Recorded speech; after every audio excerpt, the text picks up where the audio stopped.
Join us and artist Monica Hernandez in a captivating conversation as they explore her inspiring journey as a content creator and the impact of her online presence. Discover the power of art and genuine expression in the digital age. Don't miss this glimpse into Monica's world of inspiration and influence. Time to dive in. Monica, how are you? I'm doing well. How are you? I'm doing great. Well, thanks for taking the time. I appreciate it. Yeah, thank you for having me. Hey, listen, I'm fascinating about getting to know artists and creative people and learn a little bit more about their journeys. Your journey, however, is very much out there in the world for everybody to see it. Yeah.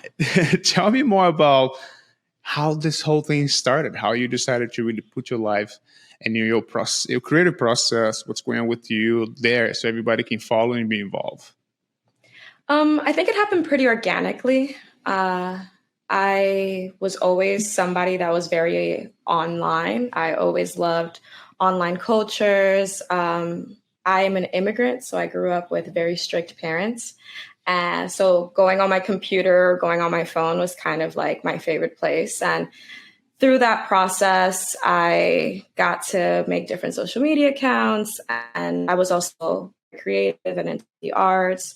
So I would just share what I was doing. It was the best way for me to connect with the world around me when I felt the most disconnected, which was like in my late teens and as a young adult. So it happened very organically. I was just very interested in finding people that were like-minded and that had similar interests, because in my immediate environment, I felt quite alone.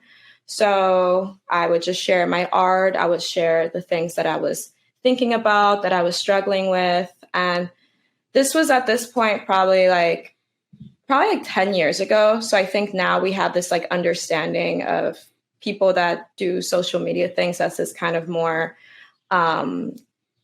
contrived, has a negative connotation, but more strategic. This was before there was any strategy in relation to it, any money in relation to the side that I'm on. It was just very honest, looking for community and also wanting to be heard and wanting to see myself seen, because I didn't see people like me anywhere. So I just kind of happened to build a very organic following through that process. And here we are. Several years later, I've been able to build a following and also show my art around the world and all of that. Here we are indeed. At what point did you realize that this goes beyond just your desire to see yourself and being seen, and it becomes something that can lead up to where we are today? You know, someone who has a certain amount of influence, that your work has been recognized, been highlighted with great accolades and things like that. At what point did you realize I might have something here going on?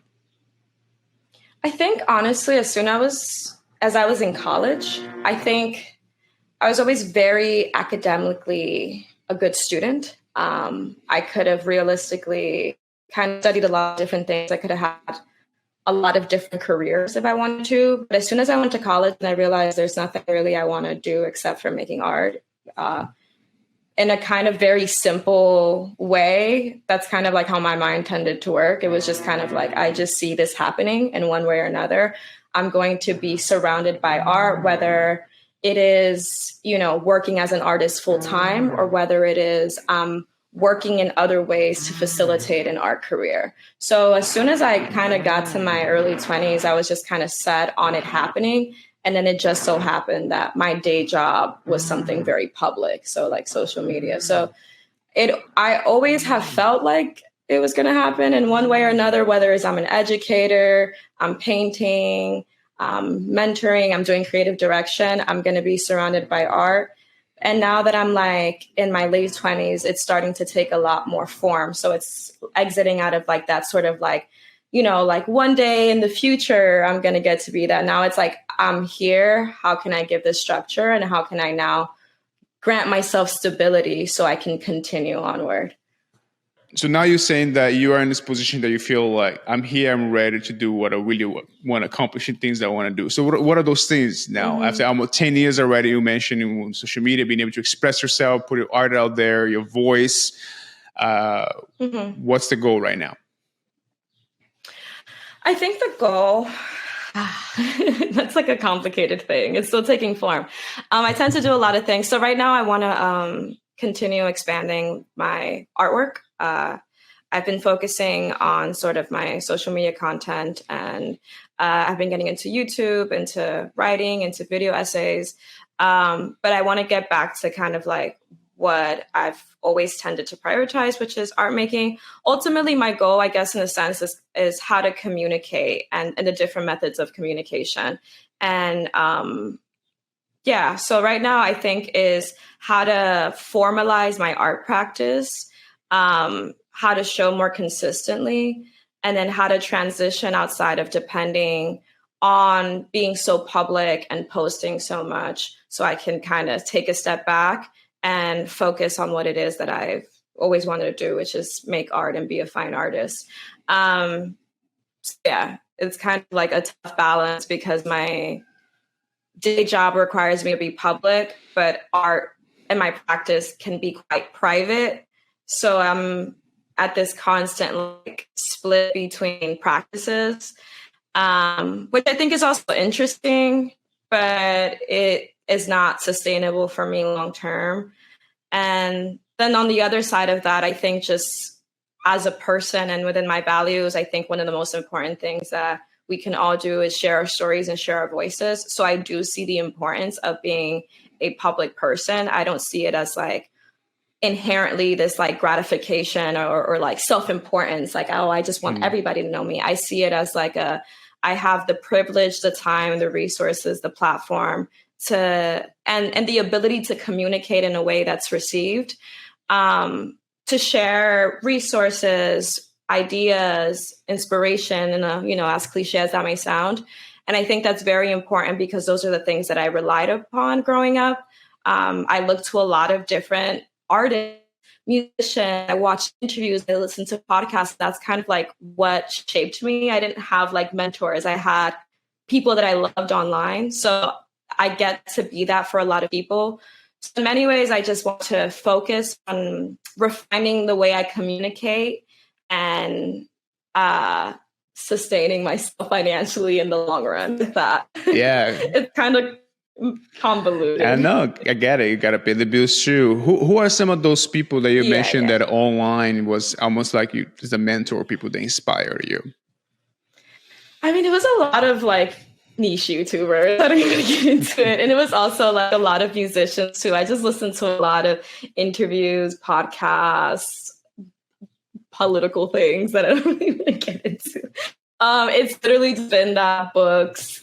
I just take from everything around me and I listen to people's stories. Even listening to some of the people you've had on this podcast was very interesting because it's just like everybody kind of is a pioneer in their own regard. So it's like I try to pick and choose what I could take from these different pioneers in their sectors and like apply it to me. Because that's like what is my goal? Like I'm shaping my world every day. So it's like I could say I want to do this, and that. And then by next year, I'm like, whoa, I have this like opportunity that I could have never even conceptualized. And now I'm going down this totally different path. So I tend to kind of be very fluid with my desires and then just kind of try to just be diligent about certain values. And I don't know. All right. Well, I had the opportunity to watch some of your videos, and I was quite impressive how you managed to express your thoughts, your emotions so eloquently. And there's a beauty to it. So I'm curious about the process. I mean, how do you write it beforehand? Do you kind of really explore those ideas and then go into turn the camera to you and just go at it? Tell me a little bit more about that. There's like a pretty long planning process. I think sometimes, especially for all types of artists, there's this like impression that there's this like effortlessness, or there's just kind of like lack of structure, or it's just like this natural thing. But it takes a lot of effort to have it be so effortless. So I do a lot of notes. I script a lot of what I do. And then I try to find ways in which I can talk about large topics or large issues and make it accessible, and also integrate real life examples, whether it's my own life or other known people to make kind of like, I don't know, good examples of things.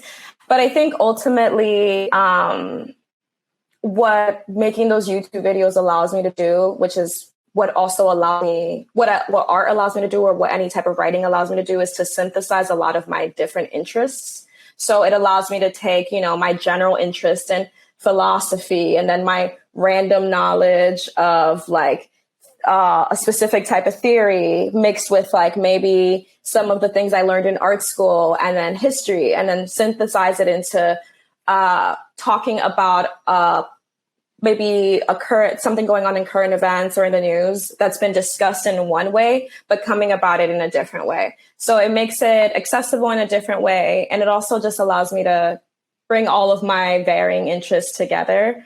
I think that's one of the really amazing things about art, is that I can be multifaceted, and it kind of works in my favor. But it is a long planning process. I usually tend to do like 10 pages of notes. I try to include a lot of sources. I've realized I'm not an academic or a researcher. It's very hard because I think it's hard for me not to personalize everything. I think it's a beautiful gift for creating art, but I think for being systematic about things and consistent with things, it could stand in the way because I personalize everything. So I think it's just finding different ways to organize my thoughts so it's received, but also organize the process so I can continue with it. It's pretty hefty. Tell me if I'm wrong, though. I got a sense that you're someone who likes structure. It feels like when you're talking about the process, I think a couple of times you're talking about, even in your videos, about getting yourself organized, how important for you is to, as you mentioned, to really organize your thoughts, to have a system in place, to have a schedule or like a routine. Is that something that you always strive to have in a daily day, or not really? I think I work best in that way. I'm not the best at it. So because I have been a freelancer for now 5-6 years, I've been full-time doing content creation and also making art. I kind of have to make my own structure, and I really struggle with that. But I do work best with structure. So I think a lot of what I tend to talk about is how much I need structure, and then the struggle of not having it. I tend to just kind of like, I don't know, I have a dog now. It helps with structure. So I 3 times a day, I have to walk her. So that's like organized my life. But I'm somebody that definitely needs structure. I think there's a lot of people that are like, this is how I am. This is just what I do. I just spend a lot of time being like, no, I should be better.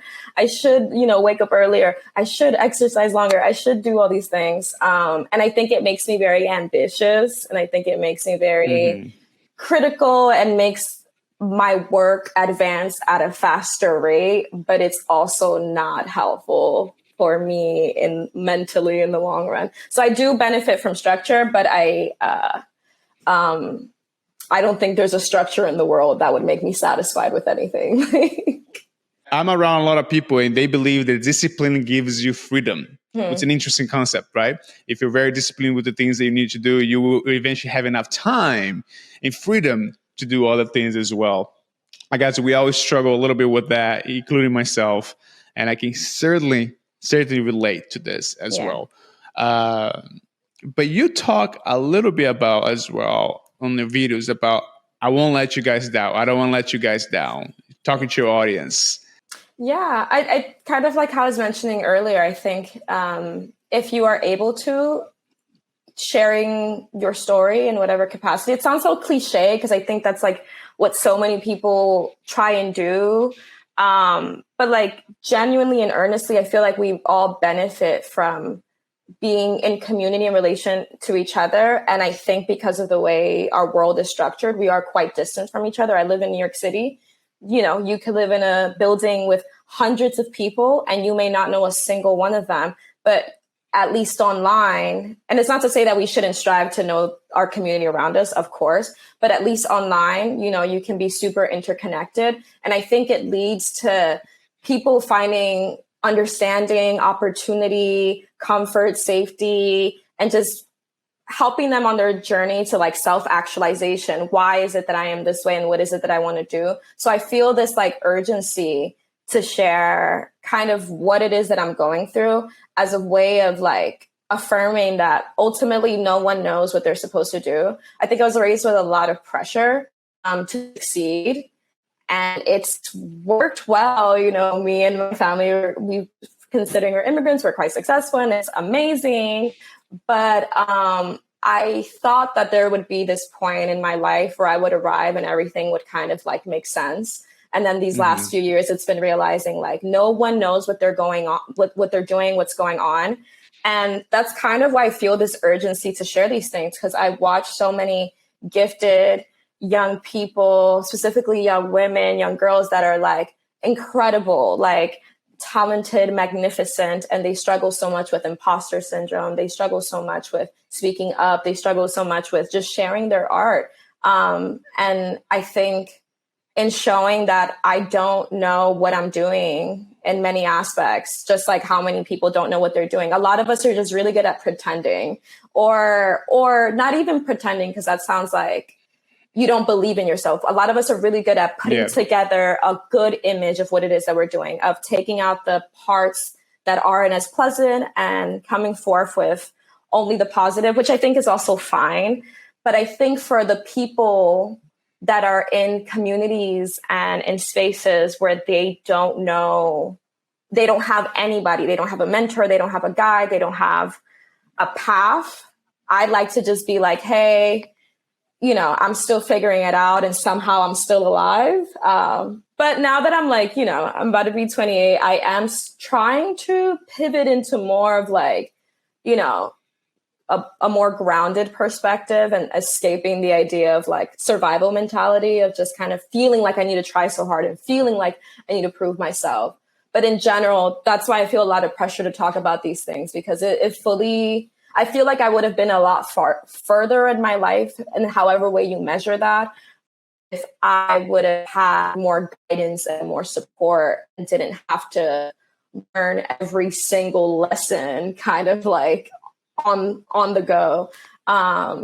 So yeah, that's why I feel a lot of pressure. It's a lot of it is me. I know people give me a lot of leeway. Everybody understands, you know, life, but I can't help it. It's how I was raised. It's part of the DNA. The imposter complex is a very interesting thing. It is a theme that I keep hearing a lot here when I talk to people. I had an opportunity to talk to Faye Toogood, who is an incredible, successful fashion designer and product designer as well. And she could really tell me, even today, you know, she always feel like I don't belong in the room. Mm-hmm. And it's something that I keep noticing and hearing from a lot of artists. They held themselves in such high standard. Mm-hmm. And they're so committed to their vision, and yet you still struggle to see what you're doing is wonderful, that people around you appreciate it, understand it, or even admire your accomplishment.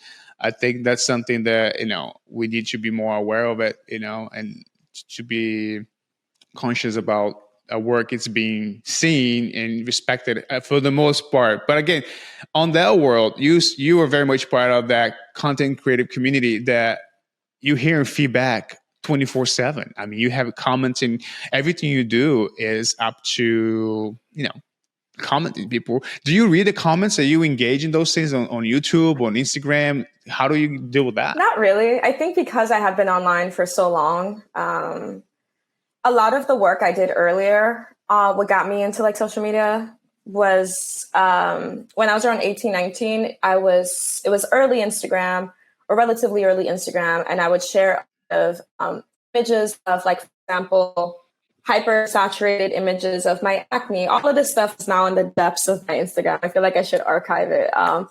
But like share it, it's more readily accessible. But it was a lot of like, you know, me thinking like, everyone photoshops and stuff, and conversations that are going on now too, but like everybody photoshops out the acne. And I was like 19 with acne, and that was like at the top of my concern, how I looked.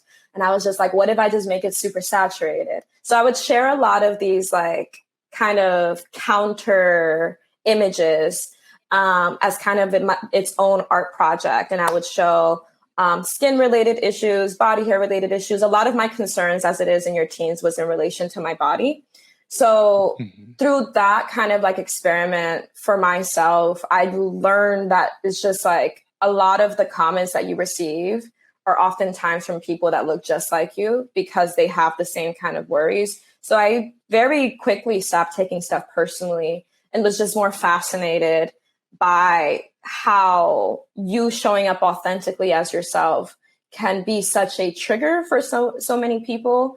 And that's kind of been a recurring theme throughout my life, whether I was actively trying to like make a statement and in a sense annoy people, or whether I'm literally minding my business and just living my life.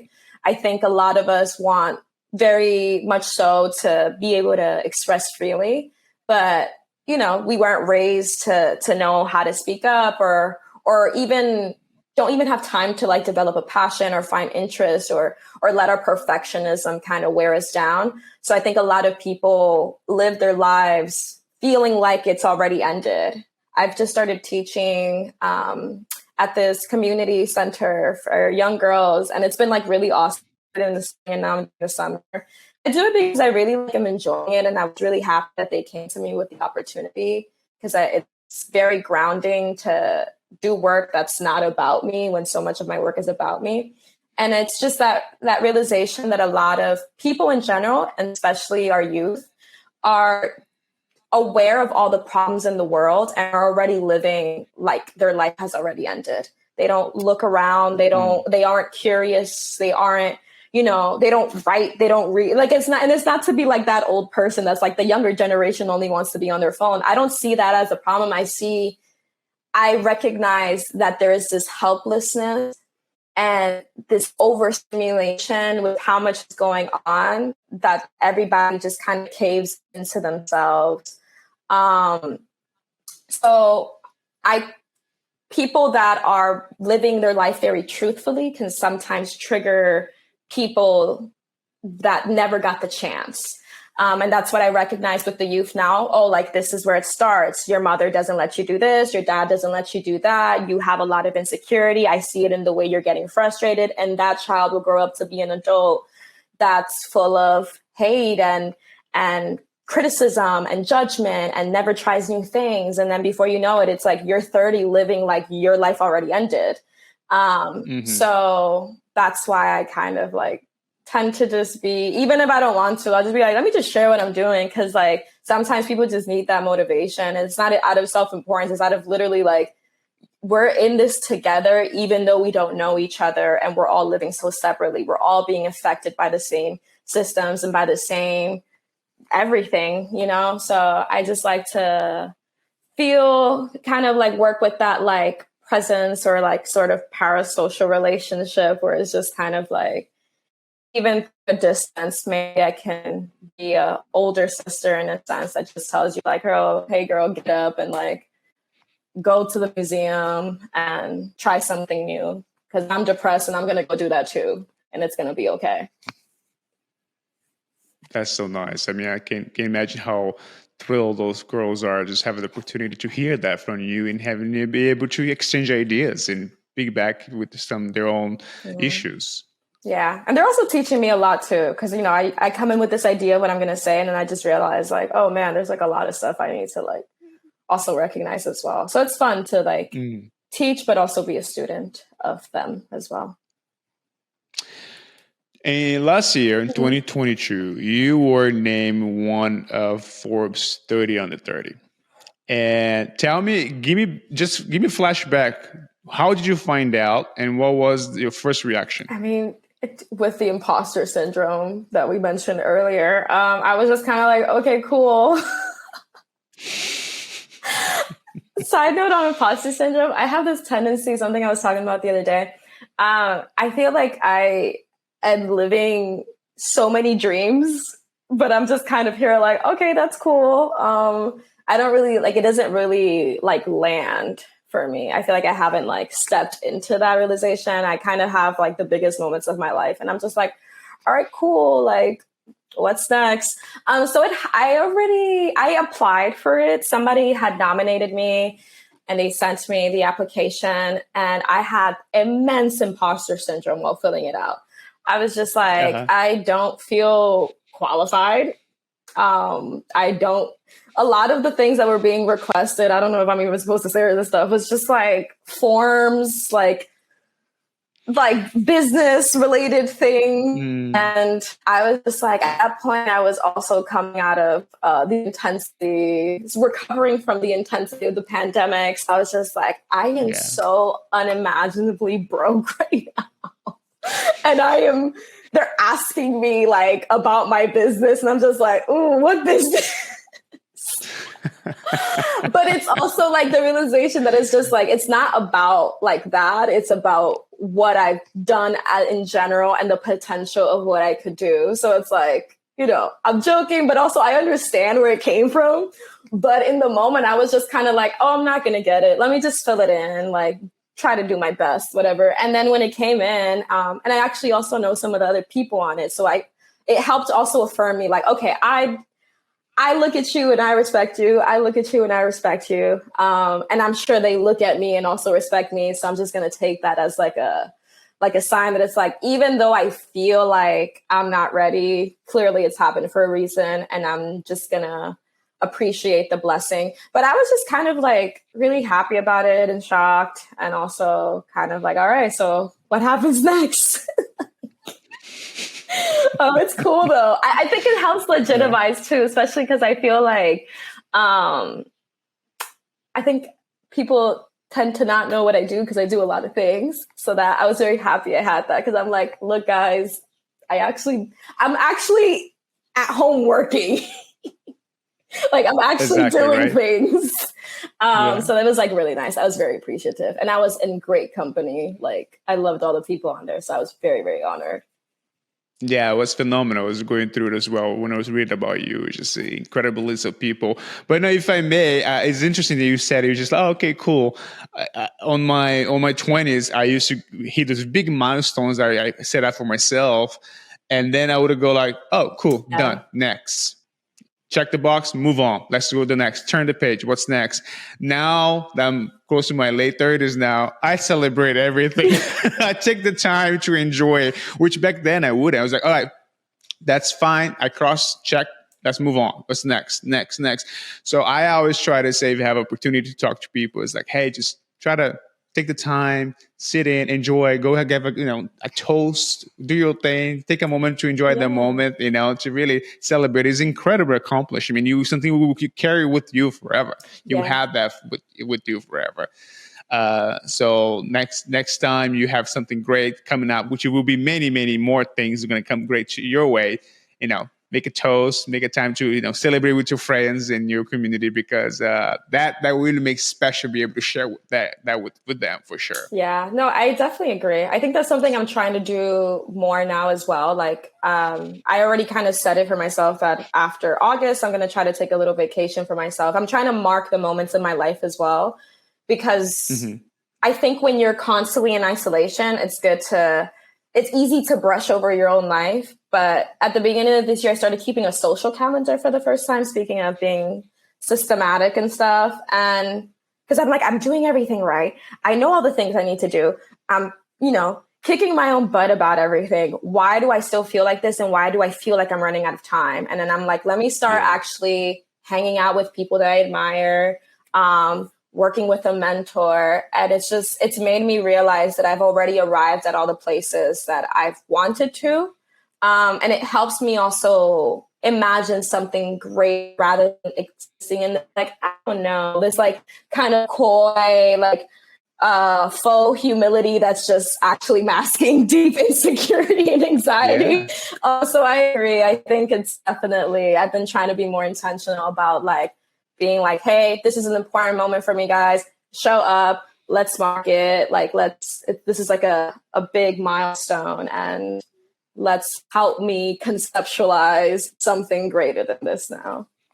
Yeah, and that's the hard part, right? Being aware of it and understanding what's going on and know what you're doing right, doing wrong, what you could do better. I think just being open and have that conversation, internal conversation, is such a benefit. A lot of people don't really can go down that path, can go down that road. So you clearly have that, and take the time to step back. Sometimes you will see opportunities and things that before you couldn't see because you were so zoom in focus, Definitely. But I do want to talk about something we both have in common. We're both immigrants. Clearly, I can pick up from my accent. Tell me how it was growing up. I mean, what was life look for you? I mean, you came from the Republic Dominican, right? If I'm not correct. Yeah. And what was like for you coming in and growing up in New York and all of that with your parents? Tell me a little bit more about your upbringing. Yeah.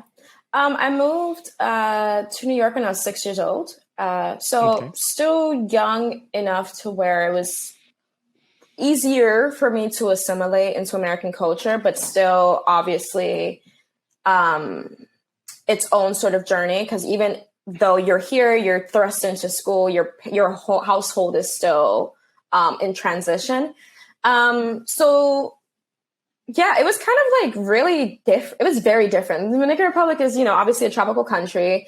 Though I lived in the city there, we would go on road trips all the time. It was very open.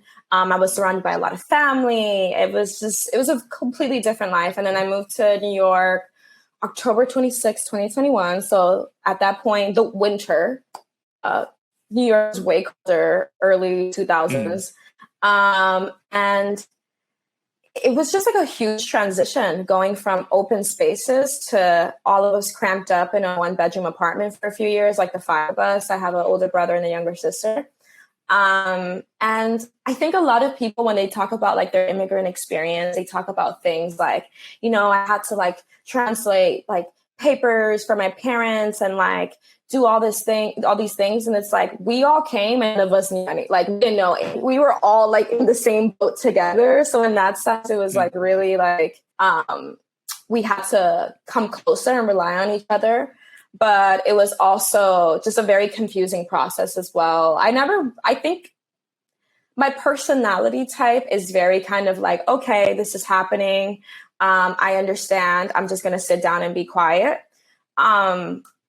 Because the transition was so intense for my family, I can't imagine, my parents, I can't imagine right now going to a completely different country, abandoning everyone I know and starting an entire new job, like leaving behind a career and working at a low paying job to sustain 3 children. Like, I can't imagine that. For me, the roughness of the transition was watching them, but also like the language and stuff. Like, it was a lot smaller, you know what I mean? So it's to say, like, watching all of those different dynamics and also feeling like a burden is kind of what I struggled with a lot. But as I got older, it just became this like immense like appreciation and also just this like this awareness of, as immigrants, I feel like you are kind of in a sense raised to be a risk taker because it's gamble. It's just kind of like, if we pack up everything we own and go somewhere else, what's going to happen? So I think in that sense, it's kind of allowed us to find success because I don't really, we're fearful in the sense of like, be careful outside and protect yourself, but not fearful in the sense of like, hey, I'm about to dedicate the next, 5 years to this. Let's hope it works out, because it's just kind of like, yeah, we abandoned our entire life. Figure it out. Like, so in that sense, I think it's been like really cool. I think that's an aspect of being an immigrant or certain types of immigrants that like, it's not really talked about. It's like, you're raised to really gamble, and it could pay off. So in that sense, it's been cool. My brother is a doctor now. My sister's, is a college graduate and is going to go to med school. So everything worked out really amazingly. But it did come with a lot of transitional issues like culture shock, a big generational gap, language barriers, and the assimilation was very difficult for us. So I think a lot of what my artwork is about is those major changes, and also going from being a total child, not being aware of anything, to becoming hyper aware of difference, because all of a sudden you hear people talk, but you don't understand that. What does that mean? Like, you're reading things phonetically, but they don't make sense. So I think just that shock as a child takes you out of your body and your head and kind of like causes all these rifts. And I think that is what it has allowed me to kind of be an artist, because all that artists are you just watch and you analyze and you criticize and you move things around. And I think that's what the immigrant experience is. It's just like all of a sudden everything is so full that it makes you aware of contradictions, of difference, of it just makes you look at life very differently. And having that experience from 6 years old has shaped my entire worldview. And even like the awareness of the voice inside of my head and like being able to switch the languages of it, like that's pivotal for a worldview, in my opinion, because it's, it goes from just like, I'm just a human in this world to like this sort of existential thing of like, does everyone have a voice in their head? What does the voice in your head sound like? Like, it made me very like existential, which has made me a great artist, but hasn't made me a good person to follow the rules. Yeah. Is the voice in your head speaking Spanish to you or in English? English, but when I am stressed or when I am really focused, like in a flow state, it switches to Spanish. That's very interesting. Weird. Have you had the chance to talk to your parents? I mean, really, how they feel about your work? What are you doing? Because I'm assuming a lot of the times when you're an immigrant family, you almost feel like they're doing for you, right? We move over here so you can have a better life, so you can pursue your dreams, that sort of thing. Have you guys had the chance to really kind of open up and talk a little bit about that? Yeah, I mean, they didn't want me to be an artist. Like, I think part of being from, honestly, most places in the world, I think, especially in the Caribbean, Latin America, and a lot of different like regions, the cultures are so creative, from music to like craftsmanship. Like, the Dominican Republic is full of murals and everything is just kind of decorated. Like, so it's like, there's a lot of like a rich culture of making things, making sounds. So I grew up very immersed in creativity. But obviously, the pressure of moving to a country and how do you guarantee your survival made them make sure that I went the academic route. And I 100% fully could have. I was doing very well in school. But by the time I got to college, I was like, I cannot. I felt like I was so young, obviously, but I felt like I had sacrificed so much, feeling like a burden, being hyper aware of everything I was saying or doing, not following certain aspirations I had at the time. I didn't apply to go to an arts high school. I didn't, there was a lot of things that I didn't allow myself to do because of this pressure on the academic, that by the time I got to college, for the first time in my life, I started doing academically not very well. And then I just decided I'm either going to do art or I'm just going to lose my mind. So I'm just going to study art. And my parents weren't really into it specifically, because it's just mostly fear. You're raised with so much fear. And I think I hit this wall once I was in my, 18, 19, 20, where I was like, I'm tired of letting fear dictate my life because it's debilitating. I see how I'm living my life as if I've already given up.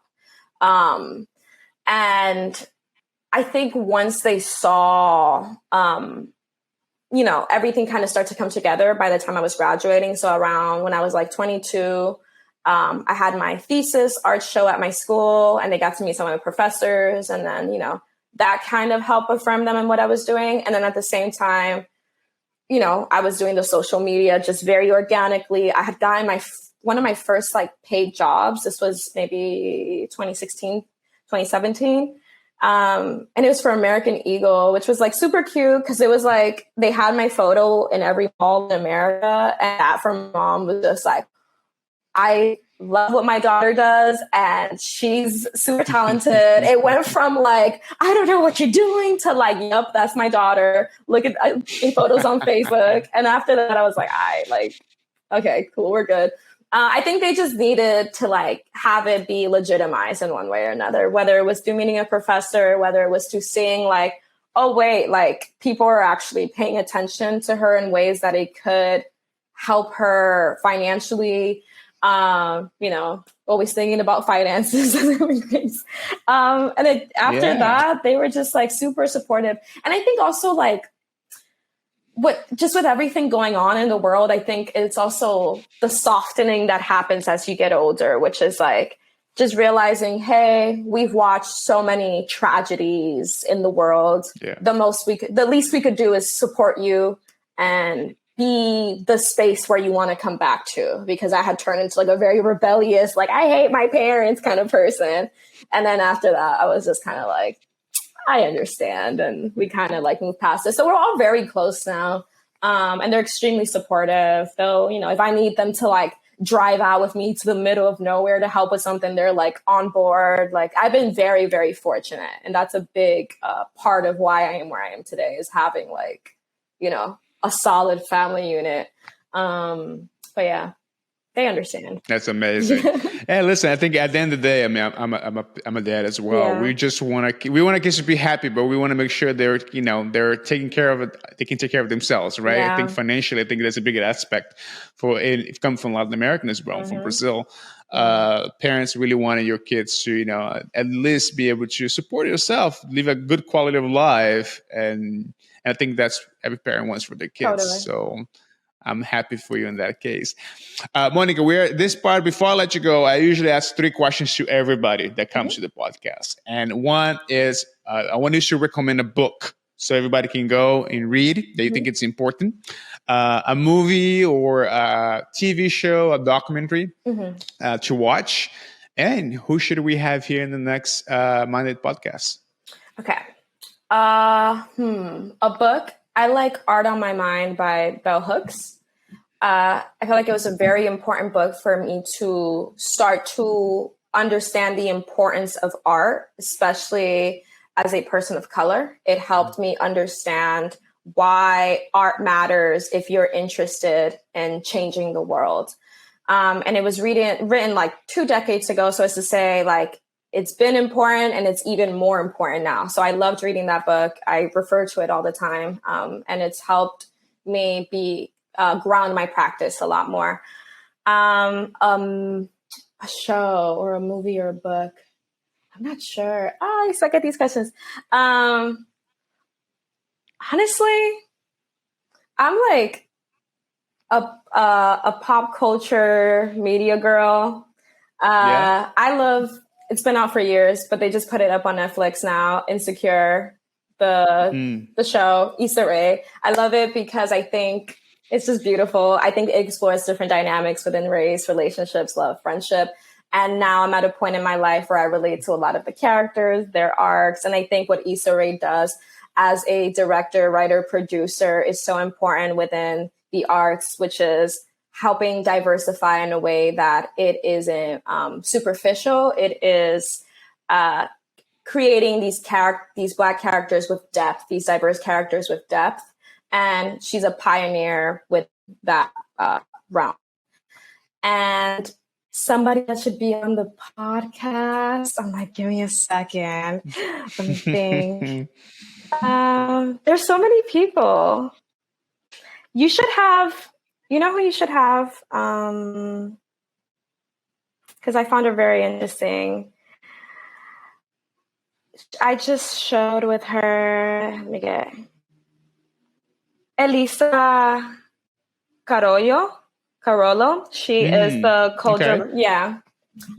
She does a lot of different things, but I met her because she's the co-director of Swivel Gallery. And I just found her absolutely fascinating. I went to Paris for a show that she was putting together through Swivel with Graham Wilson as well. And I just really loved connecting with her. I thought she was absolutely fascinating. She gave me such incredible feedback. And as a woman in this like male-dominated industry, I felt very encouraged by her. And I think she has an incredible story to tell. Terrific. There we go. We have homework to do then. Yeah. Cool. Hey, Monica, I want to thank you so much. You have this great energy about you. I think there's a clarity about things that you want to accomplish in your vision, where you stand, and those is such an important characteristic for an artist. I believe so, and even I'm sure a lot of people even see you as a role model as you really tackle those challenges as well and being open to people. I think it takes so much courage. I think it's very much a generational thing. People would like to be online, but it takes to be able to open up to the world. It takes so much. And I want to thank you so much for joining us today. I appreciate it. And I wish you nothing but the best. Thank you so much. I appreciate it. And thank you for your thoughtful questions and for all these beautiful compliments. I appreciate it. Minded Podcast, powered by the CDA. New episodes every Tuesday.